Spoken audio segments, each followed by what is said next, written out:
Yes, treatment of transfer और settlement of the liabilities. जितनी भी लाइबिलिटीज हैं बैलेंस शीट में, फॉर एग्जांपल ये आपकी बैलेंस शीट है, तो इस साइड में लाइबिलिटी साइड में जितनी भी आपकी लाइबिलिटीज हैं, इन लाइबिलिटीज का क्या करना है, उनको ट्रांसफर करना है कहाँ पे, रियलाइजेशन अकाउंट में। नंबर 2, और उनको पेमेंट करना पड़ेगा, उन लाइबिलिटीज को पेमेंट करना पड़ेगा। तो इसके लिए क्या ट्रीटमेंट करना है, किस तरीके से जनरल एंट्री बनेगी, वो देखते हैं। बेसिकली होगा क्या, अगर मैं बात करूं किसी भी लाइबिलिटी की, तो लाइबिलिटी का कौन सा बैलेंस होता है, लाइबिलिटी का कौन सा बैलेंस होता है। से फॉर एग्जांपल क्रेडिटर है, क्रेडिटर का कौन सा बैलेंस होगा, क्रेडिट बैलेंस होगा। तो आप यहाँ पे लिखोगे बाय बैलेंस ब्रॉट डाउन, जितना भी फिगर है वो फिगर आपने लिख दिया। अब क्या कर रहे हैं, क्रेडिटर का अकाउंट आपको क्या करना है, बंद करना है, क्रेडिटर का अकाउंट क्लोज डाउन करना है। तो ये जितना भी बैलेंस है और यहाँ पे सेम बैलेंस आना चाहिए, तो इसके लिए पूरे के पूरे अमाउंट को आप कहाँ ट्रांसफर कर दोगे, रियलाइजेशन अकाउंट में। तो जनरल एंट्री आपकी क्या बनी, creditors account debit to realisation account, creditors account debit to realisation account, यानी कि liability account debit to realisation account, ये आपकी एंट्री बनेगी। अगर मैं रियलाइजेशन अकाउंट के व्यू पॉइंट से देखूं इसी चीज को, क्योंकि बेसिकली अपने को क्वेश्चन में वही चीज पूछेंगे कि रियलाइजेशन अकाउंट क्या क्या बनाना है, कैसे बनाना है। तो रियलाइजेशन के व्यू पॉइंट से देखें,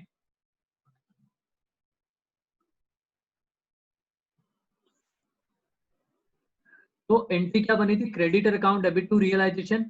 तो रियलाइजेशन अकाउंट के क्रेडिट साइड में आ जाएगा जो भी लाइबिलिटी है आपकी, दैट इज क्रेडिटर्स।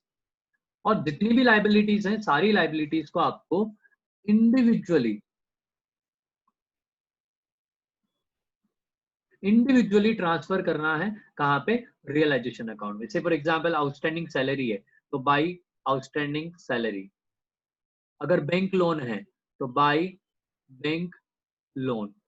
ठीक है, तो ये कुछ चीजें हैं जो आपको ट्रांसफर करनी रहेगी, कहाँ पे, रियलाइजेशन अकाउंट में। समझ गए। और यहाँ पे जो भी लाइबिलिटीज आएगी रियलाइजेशन अकाउंट में, वो but obvious third party liability होगी। कौन सी होगी, थर्ड पार्टी लाइबिलिटी होगी, यानी कि पार्टनर से रिलेटेड कोई भी ट्रांजेक्शन यहाँ पे नहीं आएगा। पार्टनर से रिलेटेड जो भी लाइबिलिटी होगी वो यहाँ पे नहीं आएगी। सिर्फ और सिर्फ कौन सी लिखनी है आपको, तो थर्ड पार्टी लाइबिलिटीज होती है। एक में क्या है इसके अंदर, at the time of dissolution third party liabilities, यानी कि आउटसाइडर्स को जो पैसे चुकाने हैं उनको यहाँ पे ट्रांसफर करना है। थर्ड पार्टी लाइबिलिटीज के कुछ एग्जांपल्स लिए हैं, दैट इज क्रेडिटर्स हो सकता है, पेएबल है, आउटस्टैंडिंग एक्सपेंसेस है, बैंक लोन है, बैंक ओवरड्राफ्ट है, एम्प्लॉइज प्रोविडेंट फंड है। ये सारी चीजें जो है वो थर्ड पार्टी लाइबिलिटी है। तो अगर ट्रांसफर करोगे तो उसकी एंट्री क्या बनेगी, liabilities account debit to realisation account. ये एंट्री क्लियर हो गई, किसी को डाउट है तो पूछो, बाकी थ्योरेटिकली बताता हूँ। क्लियर एकदम। नेक्स्ट देखते हैं कि बैलेंस शीट में और क्या क्या चीजें हो सकती है, बैलेंस शीट में और क्या चीज हो सकती है। लाइक अगर आप बैलेंस शीट बनाते हो, अगर आप बैलेंस शीट बनाते हो तो आपके पास में लाइबिलिटी साइड में क्या क्या चीजें होगी।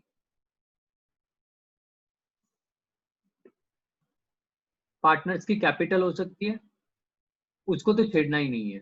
ठीक है, इसके अलावा आपके पास में कुछ रिजर्व्स हो सकते हैं, that is called accumulated reserves, या एक्यूमुलेटेड प्रॉफिट्स बोल सकते हो इनको, या फिर आउटसाइडर्स लाइबिलिटी हो सकती है, लाइक क्रेडिटर, बैंक लोन, ये सब चीजें। ठीक है, या फिर पार्टनर का लोन हो सकता है, क्योंकि अगर पार्टनर ने फर्म को लोन दिया होगा तो वो भी आ सकता है यहाँ पे। तो ये चीजें हैं। अब इनमें से कौन कौन सी चीजों को ट्रांसफर करना है और कौन कौन सी चीजों को नहीं करना है, देखो, कैपिटल के लिए प्रॉपर पार्टनर्स का कैपिटल अकाउंट अलग से सेपरेटली बनाना रहेगा, सेपरेट अकाउंट बनेगा। रिजर्व को पार्टनर्स के कैपिटल अकाउंट में डिस्ट्रीब्यूट करना है। आउटसाइडर लाइबिलिटीज का क्या करोगे, रियलाइजेशन अकाउंट में ट्रांसफर करना रहेगा। पार्टनर के लोन का भी सेपरेट अकाउंट ओपन करना है, पार्टनर के लोन का भी सेपरेट अकाउंट ओपन करना है। यहाँ पे बात क्या की थी, रियलाइजेशन में कौन सी जाएगी, जो लाइबिलिटीज आउटसाइडर्स को देनी है एक्सेप्ट पार्टनर्स, यानी कि अदर देन पार्टनर्स जितना भी पैसा चुकाना है आपको, वो सारा का सारा कहाँ जाएगा, रियलाइजेशन अकाउंट में। Is it clear? Third party के लिए ये जनरल एंट्री बन जाएगी, एक्यूमुलेटेड लॉसेस को distribute between the partners. Loan by partner paid separately, यानी कि सेपरेट अकाउंट आपको ओपन करना पड़ेगा। पार्टनर्स की कैपिटल और करंट अकाउंट के लिए क्या करोगे, इसको भी आपको रियलाइजेशन अकाउंट में ट्रांसफर नहीं करना है, क्योंकि ये थर्ड पार्टी लाइबिलिटी नहीं होती, not is a third party liability. तो इसके लिए भी आपको सेपरेट अकाउंट इनके ओपन करने रहेंगे। अल्टीमेटली क्या बोलेंगे, थर्ड पार्टी लाइबिलिटीज जो हैं उनको रियलाइजेशन अकाउंट में ट्रांसफर करना है by way of passing the journal entry, that is liabilities account debit to realisation account. यहां तक का समझ में आया, यस और नो? स्पेशली कुशल। सर यहाँ तक का समझ आया, पर स्टार्टिंग में जो आपने समझा था वो थोड़ा बहुत समझ में आया, ये वाला समझ में आ रहा है। ये लाइबिलिटी वाला समझ में आया ना? हाँ सर, ये वाला आ रहा है, जो पहले समझा था वो थोड़ा बहुत आ रहा है। थोड़ी स्पीड अच्छी खासी थी, आई थिंक सो जो कल बेच ले चुके हैं उनको पूरी डिटेलिंग समझ में आई होगी। यहाँ पे कैसा है कि डिटेल में बताऊंगा तो समझ में आएगा, ओवरऑल बैकअप वाला रहता है ना, तो अगर मैं कल लेक्चर हाँ दूंगा सर। तो फिर लाइबिलिटी वाला फटाफट बताऊंगा तो समझ में आएगा। तो इसके लिए ही बोला, डिटेल वीडियोस हैं वो वहां पे आप देख सकते हो। Okay sir. ठीक है, तो आगे बढ़ते हैं अपने इस पे, इन लाइबिलिटीज का सेटलमेंट करना है। ठीक है, तो बेसिकली हुआ क्या, आपके पास में जितनी भी लाइबिलिटीज थी वो सारी की सारी लाइबिलिटीज आपने एक अकाउंट में ट्रांसफर कर दी, दैट अकाउंट इज कॉल्ड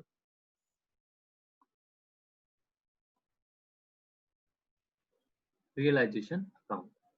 आपने यहाँ पे ट्रांसफर किया और यहाँ पे लिख दिया सपोज क्रेडिटर्स। अब क्या आपकी बुक्स ऑफ अकाउंट्स में क्रेडिटर्स का अकाउंट है? नहीं है, क्योंकि आपने क्रेडिटर का अकाउंट बंद करके ही रियलाइजेशन अकाउंट में ट्रांसफर किया। अब अगर इस क्रेडिटर को पैसे देने हैं, अगर अपने इसका पेमेंट करें तो क्या जनरल एंट्री बनेगी, पैसे गए आपके टू बैंक या कैश लिखेंगे, ये तो बट ऑब्वियस है, व्हाट गोज आउट इसको क्रेडिट करोगे। And who is the receiver, तो है तो क्रेडिटर, लेकिन अगर मैं creditor account debit to bank की एंट्री बना दूं तो वापस से क्रेडिटर का अकाउंट ओपन हो जाएगा। पहले आपने जो क्रेडिटर का अकाउंट बनाया था और उसको रियलाइजेशन अकाउंट में ट्रांसफर करके खत्म कर दिया, ये अकाउंट तो आपका बंद हो गया था, क्लोज हो गया यहाँ पे। तो यहाँ पे आपको क्या करना है, इस जगह पे रियलाइजेशन अकाउंट लिखोगे, यानी कि क्रेडिटर को पेमेंट किया है तो क्या हो जाएगा, रियलाइजेशन अकाउंट, बैंक या फिर कैश जिसमें भी आपने पेमेंट किया है। अब किसको क्या पता चलेगा किसको पेमेंट कर दिया किसको नहीं किया, इसके लिए आप ब्रैकेट में उस पर्टिकुलर लाइबिलिटी का नाम लिख सकते हो। क्रेडिटर है तो क्रेडिटर, बिल्स पेबल है तो बिल्स पेबल, वो चीज। ठीक है, तो realisation account debit to bank की जनरल एंट्री बनेगी। दो चीजें समझी, number one transfer of liability, अगर आप लाइबिलिटी को ट्रांसफर करोगे तो जनरल एंट्री बनेगी creditor account debit to realisation account, and liabilities का पेमेंट करोगे तो एंट्री बनेगी realisation account debit to bank account.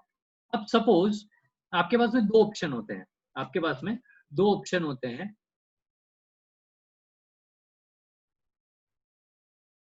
या तो लाइबिलिटी का पेमेंट कर दिया जाए, या फिर सपोज किसी पार्टनर ने बोल दिया कि इसको पेमेंट करने की जरूरत नहीं है, मैं कर दूंगा बाद में इसको पेमेंट।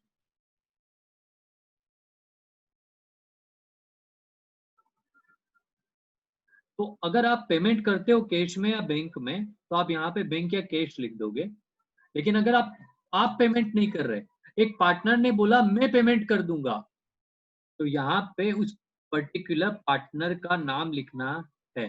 सपोज मिस्टर ए ने बोला कि मैं क्रेडिटर का पेमेंट कर दूंगा, तो एज कैपिटल अकाउंट यहाँ पे लिखेंगे और ब्रैकेट में जो भी लाइबिलिटी ए ने ली है वो लाइबिलिटी अपने को यहाँ पे लिखनी है। तो जनरल एंट्री क्या बनेगी? Realisation account debit to partners capital account. ठीक है, कैश में पेमेंट करो तो इस तरीके से हो जाएगा, that is realisation to bank या कैश। अगर पार्टनर ने लाइबिलिटी ले ली तो realisation account debit to partners capital account. ठीक है, देखते हैं इसमें क्या है सेटलमेंट ऑफ लाइबिलिटीज में। यस, अगर आप पेमेंट करते हो तो रियलाइजेशन टू बैंक या cash, whatever the account you open. Liability अगर पार्टनर लेता है तो realisation to partners capital account. Is it clear? Liability का इतना ही पोर्शन है। ठीक है, बढ़े आगे। Yes sir. ओके, अब आते हैं मास्टर्स क्वेश्चन पे। मास्टर क्वेश्चन मतलब क्या हो गया आपका कि इसमें सारी लाइबिलिटी से रिलेटेड आ जाएगा। डन। क्या क्या करना है क्या नहीं करना है, आप लोगों की साइड से आंसर आने चाहिए। पार्टनर्स की कैपिटल दी है विनोद एंड रमेश, ये दो पार्टनर है और उनकी कैपिटल दी है। क्या इनको मैं रियलाइजेशन अकाउंट में ट्रांसफर करूंगा? नहीं। नहीं। नहीं। Creditor,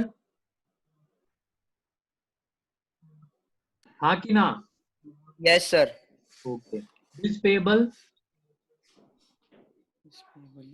yes. हाँ sir. Bank overdraft, yes sir. Yes. यहाँ पे देखना पार्टनर कौन है? दो, विनोद हैं और रमेश हैं। विनोद और रमेश, यहाँ पे लोन किसका बोला है? मिसिस विनोद, यानी कि मिसिस विनोद क्या पार्टनर हैं? नहीं है। पार्टनर नहीं है यानी कि आउटसाइडर हो गई, तो उसका जो लोन अकाउंट है मिसिस विनोद का, उसको आपको रियलाइजेशन में ट्रांसफर करना रहेगा। Next one, Ramesh is the partner. Yes, तो रमेश के लोन को ट्रांसफर नहीं करेंगे, सेपरेटली पेमेंट किया जाएगा। इन्वेस्टमेंट फ्लक्चुएशन फंड, ये आपका क्या होता है? यस सर, रिजर्व हो गया ये रिजर्व अगेंस्ट एसेट हो गया। ठीक है, रिजर्व अगेंस्ट एसेट, इसको ट्रांसफर करोगे क्योंकि एसेट भी ट्रांसफर होती है तो इसको भी ट्रांसफर करेंगे। एम्प्लॉय प्रोविडेंट फंड ट्रांसफर होगा बिकॉज आपकी लाइबिलिटी होती है। General reserve is the reserve which is distributed between the partners, तो विनोद एंड रमेश में उनके प्रॉफिट शेयरिंग रेशियो में डिस्ट्रीब्यूट कर देंगे। किसी को कुछ पूछना है इसमें? हाँ कि ना?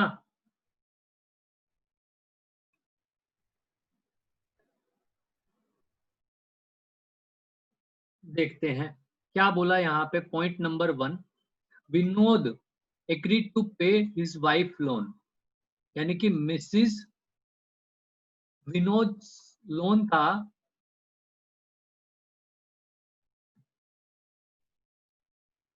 वो कौन पेमेंट कर देगा? विनोद पेमेंट कर देगा। Sundry creditors and bills payable settled at 5% discount पे, यानी कि बिल्स पेबल और सन्ड्री क्रेडिटर्स को जो पैसे दिए हैं वो 5% कम दिए हैं, वो 5% कम दिए हैं। तो इसके लिए अपने को क्या करनी पड़ेगी? वर्किंग करनी पड़ेगी। वर्किंग कैसे करेंगे? अपने को क्या बनाना है? रियलाइजेशन अकाउंट बनाना है।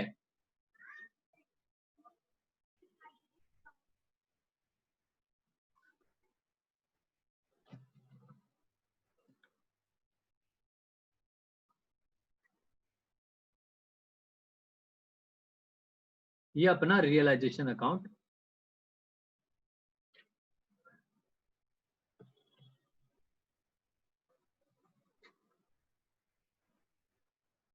ठीक है। क्या करना है? सारी लाइबिलिटीज को ट्रांसफर करना है कहाँ पे?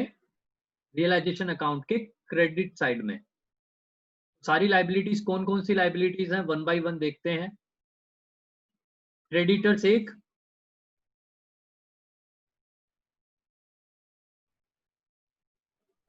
Number 1 that is creditors,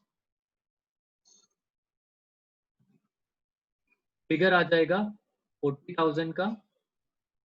number 2 bills payable same चीज 40,000. Number 3 bank overdraft 20,000. Next one Vinod के लोन अकाउंट, मिसिस विनोद का लोन भी जाएगा, वो भी आपको ट्रांसफर करना है, that is 40,000. Next one Ramesh का लोन जाएगा नहीं, इन्वेस्टमेंट फ्लक्चुएशन रिजर्व आप ट्रांसफर करोगे, बिकॉज ये क्या है आपका रिजर्व अगेंस्ट एसेट है, तो एसेट ट्रांसफर होगी तो ये भी ट्रांसफर होगा. Next one employ provident fund, ये भी आपकी लाइबिलिटी है, इसको भी ट्रांसफर करना है. Next general reserve which is distributed between the partner in their profit sharing ratio. Next point क्या आता है कि आपके पास में ये सारी लाइबिलिटीज हैं, जिसमें से क्रेडिटर एंड बिल्स पेएबल के बारे में एक पॉइंट बोल दिया इन्होंने कि 5% डिस्काउंट पे पेमेंट किया है, और मिसिस वाई के जो लोन है उसके पेमेंट के बारे में बोल दिया. ठीक है, बाकी का क्या करना है आपको, बाकी चीजों का क्या करना है. तो सबसे पहले तो जो दिया है अपने को उसके बारे में देखते हैं. क्रेडिटर एंड बिल्स पेएबल को पेमेंट करना है, 40,000 टोटल है. अपने यहाँ पे लिख देंगे टू बैंक. आप क्या कर रहे हो, पेमेंट कर रहे हो किसका, लाइबिलिटीज का. तो यहाँ पे नीचे लिखेंगे क्रेडिटर्स नंबर 1 40,000 का 5%, 2,000 एंड 2,000 को आप माइनस करके लिखोगे तो 38,000 आपने पेमेंट किया. नंबर 2 बिल्स पेएबल, वही सेम चीज आएगी, 40,000 का 5% लेस करके 38,000. नेक्स्ट आता है Vinod agree to pay his wife loan, यानी कि विनोद की वाइफ का लोन है, वो पार्टनर ने बोल दिया कि मैं पेमेंट कर दूंगा, तो अपने यहाँ पे लिख देंगे टू विनोद कैपिटल, क्योंकि पार्टनर ने लाइबिलिटी लेने के बारे में बोला, यहाँ पे लिख देंगे वाइफ लोन. फिगर आ जाएगा इसका कितना है 40,000, तो 40,000 रुपए की लाइबिलिटी इसकी हो जाएगी. नेक्स्ट पॉइंट आता है सर जिसके बारे में बोल दिया उसका तो ठीक है, जिसके बारे में नहीं बोला उसका क्या करना है, जिसके बारे में नहीं बोला है उसका क्या करना है. तो लाइबिलिटीज अगर है और अगर क्वेश्चन में कुछ भी मेंशन नहीं किया है कि उसका पेमेंट किया या नहीं किया, अगर कर दिया है पेमेंट उसके बारे में इंफॉर्मेशन दी है कि जैसे क्रेडिटर्स को पेमेंट करने के बारे में बोला, बिल्स पेएबल को पेमेंट करने के बारे में बोला, लेकिन बाकी लाइबिलिटीज मतलब क्या हो गई, like bank overdraft, investment fluctuation reserve का कुछ भी नहीं करना, asset against the reserve against the asset है, एंड ईपीएफ. ये दो चीजें, एक ओवरड्राफ्ट एंड एक ईपीएफ, इन दोनों का क्या करना है. तो लाइबिलिटी के केस में आपको पेमेंट करना है इररेस्पेक्टिव क्वेश्चन में मेंशन किया है या नहीं किया है. तो यहाँ पे आप उनको पेमेंट करोगे, that is bank overdraft number 1 and employ provident fund. पूरा पेमेंट करना पड़ेगा, that is 20,000 and 2,400. Sir ji sir अगर इसमें डिस्काउंट का बोला तो डिस्काउंट करके देते, नहीं तो फिर पूरा देते हैं ना. यस, अगर लाइबिलिटी के बारे में डिस्काउंट के बारे में बोला है तो डिस्काउंट काट के पेमेंट करोगे. अगर क्वेश्चन में कुछ बोला ही नहीं है तो भी लाइबिलिटी का तो पेमेंट करना ही पड़ेगा आपको. अगर कुछ बोल दिया, कंपलसरी है सर. यस कंपलसरी है, ओके सर, पेमेंट करना ही पड़ेगा. अब इसकी टोटल लगा लो, यहाँ पे आपको प्लेस करना है इसकी टोटल. ये था आपका क्वेश्चन लाइबिलिटी के सेटलमेंट से रिलेटेड. समझ आ गया? किसी को कुछ पूछना है तो पूछ सकते हैं. है कुछ डाउट? पलक, रोहन, ध्रुव. सर जो डिफरेंस आएगा उसका क्या करना है? अरे बेटा आ रहा हूँ, रुक जा, तेरे को पहले डिफरेंस वाला बता. पार्टनर्स में डिस्ट्रीब्यूट. कल से एक ही चीज पूछ रहा है, डिफरेंस का क्या करना है. देख यहाँ पे मैंने ना सेपरेटली मेंशन किया है तेरे व्यू पॉइंट को, balance of the realisation account. तो अभी नंबर आएगा तब मैं बताऊंगा इसका कि क्या करना है इसमें, कि पहले बता दो. नहीं. चलो, रिवैल्यूएशन अकाउंट में क्या करते थे डिफरेंस का, पार्टनर्स में पीएसआर में डिस्ट्रीब्यूट करते थे. तो यहाँ पे भी वही करना है. आपको पार्टनर्स में पीएसआर में डिस्ट्रीब्यूट करना रहेगा। ठीक है, डन। एक टॉपिक छोड़ते हुए मैं आगे बढ़ता हूँ, एक टॉपिक मैंने स्किप किया है बीच में, दैट इज रियलाइजेशन एक्सपेंसेस। इसको बहुत शांति से अपने को समझना पड़ेगा। इसके लिए स्पेशल रिजर्व के बारे में देखते हैं कि स्पेशल रिजर्व क्या होते हैं और इसका ट्रीटमेंट क्या होगा। ठीक है, तो बेसिकली स्पेशल रिजर्व का मतलब क्या हो गया कि जैसे वर्कमैन कंपेंसेशन रिजर्व है, बेसिकली अपने को इस चैप्टर में वही चीज समझनी है कि वर्कमैन कंपेंसेशन रिजर्व का क्या ट्रीटमेंट होता है। क्योंकि आईएफआर का ट्रीटमेंट तो क्या करते हैं, ट्रांसफर करके कर देते हैं। डेटर के सामने एसेट होती है, डेटर के सामने प्रोविजन होगा, उसको भी ट्रांसफर कर देंगे। एम्प्लॉय प्रोविडेंट फंड क्या हो जाएगा, ट्रांसफर हो जाएगा। General reserve profit and loss partners में डिस्ट्रीब्यूट कर देंगे। लेकिन वर्कमैन कंपेंसेशन रिजर्व आपने रिजर्व बनाया है, क्यों बनाया है, which is created out of the profit, number 1। Number 2, क्यों करते हैं, अगर आपको पॉसिबल कुछ क्लेम आता है एम्प्लॉय से रिलेटेड, अगर आता है तो इस रिजर्व को में से आपको पेमेंट करना रहेगा। तो डिसोल्यूशन के टाइम पे क्लेम अराइज हो भी सकता है और नहीं भी हो सकता, दोनों चांसेस हैं। अगर क्वेश्चन में बोला कि क्लेम इतने रुपए का है तो पेमेंट करना पड़ेगा, क्लेम के बारे में कुछ बोला ही नहीं है तो पेमेंट करने की बारी ही नहीं आती। तो इस तरीके से कुछ सिचुएशंस बन सकती है आपकी क्लेम से रिलेटेड। सिचुएशन नंबर 1, या तो क्वेश्चन में इंफॉर्मेशन दी नहीं, या फिर बोलते हैं कि कोई क्लेम ही नहीं है। नंबर 1 कि या तो इंफॉर्मेशन ही नहीं दी आपको बैलेंस शीट में, ये बैलेंस शीट बनाई है मैंने, यहाँ पे लिख दिया वर्कमैन कंपेंसेशन रिजर्व 10,000 रुपीज, और क्वेश्चन में एडिशनल इंफॉर्मेशन में या तो कुछ बोला ही नहीं है, या फिर बोला है तो क्या बोलते हैं कि कोई क्लेम नहीं है, नो क्लेम। तो आपको क्या करना है, ये हो गया। ये कहां से बनाया था आपने, ये रिजर्व कहां से बनाया था, आउट ऑफ द प्रॉफिट। अगर ये रिजर्व नहीं बनाते तो इस प्रॉफिट का क्या करते,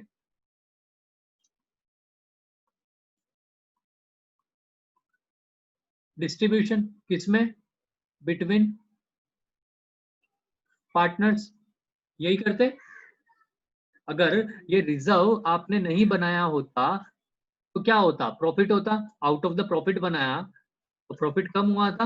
अगर ये रिजर्व नहीं बनाया होता WCR तो क्या होता, आपका जो प्रॉफिट है उसको डिस्ट्रीब्यूट करते, किसमें करते, बिटवीन द पार्टनर्स। अगर आपका कोई क्लेम नहीं है इस रिजर्व के सामने या कोई इंफॉर्मेशन नहीं दी है तो इस रिजर्व का क्या करोगे, डिस्ट्रीब्यूट करोगे, किसमें, बिटवीन द पार्टनर्स। समझ में आ गया क्या पॉइंट है। तो इसके लिए आपको क्या करना पड़ेगा, मैं एक छोटा सा बैलेंस शीट बना देता हूँ। यहाँ पे WCR है अपने पास में, सपोज 10,000 रुपीज, ये क्या है अपनी बैलेंस शीट। अगर मैं WCR का अकाउंट बनाऊं, कौन सा अकाउंट होगा ये, क्रेडिट की डेबिट, लाइबिलिटी है तो क्रेडिट साइड में 10,000 रुपीज।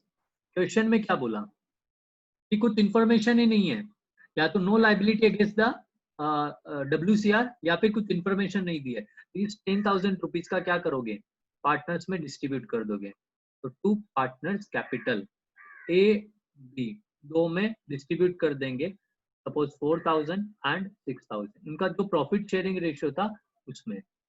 तो जनरल एंट्री क्या बनी, WCR account debit to partners capital, WCR account debit to partners capital. Logic समझ में आया, जनरल एंट्री बनानी सिखा दी, क्लियर हुआ, क्लियर हुआ, यस नो।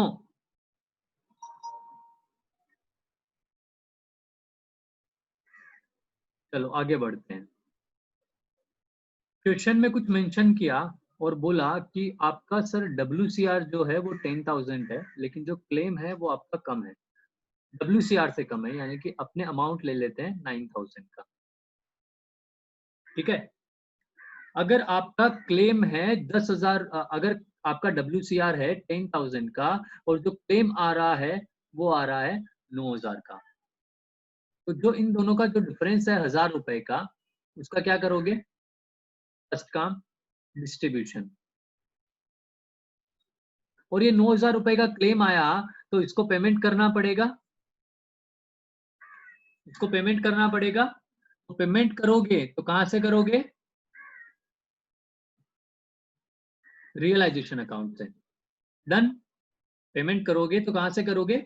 रियलाइजेशन अकाउंट से। ठीक, तो एंट्री क्या बनेगी आपकी? WCR account debit to realisation. पहले तो इसको ट्रांसफर कर दो, WCR account debit to realisation, और बाकी 1000 रुपए जो बचे उसको पार्टनर्स में डिस्ट्रीब्यूट कर दो। कैसे किया है लॉजिकली बता देता हूं।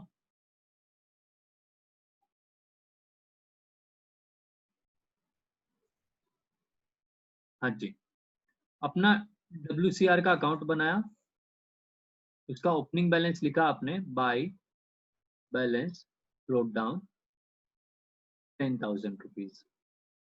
आपने बोला आपकी लाइबिलिटी है, सारी लाइबिलिटीज को ट्रांसफर करते हैं कहाँ पे? रियलाइजेशन अकाउंट में। तो अगर ये भी आपकी लाइबिलिटी है तो इसको भी ट्रांसफर कर दिया 9,000। यहाँ पे 9,000 आ रहा है, यहाँ पे 10,000 आ रहा है, डिफरेंस 1,000 का डिस्ट्रीब्यूट करोगे किसमें? पार्टनर्स के कैपिटल अकाउंट में। A and B 400 and 600। Clear हो गया? जनरल एंट्री क्या बनी? WCR account debit to realisation to partners capital. ध्यान रखना जितना अमाउंट रियलाइजेशन में जाएगा वो कौन सा होगा? सिर्फ क्लेम वाला। तो अगर मैं रियलाइजेशन अकाउंट बनाऊं तो कौन सी साइड में जाएगा? क्रेडिट साइड में। और लिखोगे क्या? Bye WCR। फिगर कितना आ जाएगा? 9,000। फिगर कितना आ जाएगा? 9,000। अब इसको अगर पेमेंट करना है तो लाइबिलिटी का पेमेंट मतलब टू बैंक 9,000। क्लियर एकदम? WCR account debit to realisation to partners capital account. अब आगे देखते हैं, अगर claim is equal to WCR कितना? 10,000 का। ये अपन ने WCR का अकाउंट बनाया,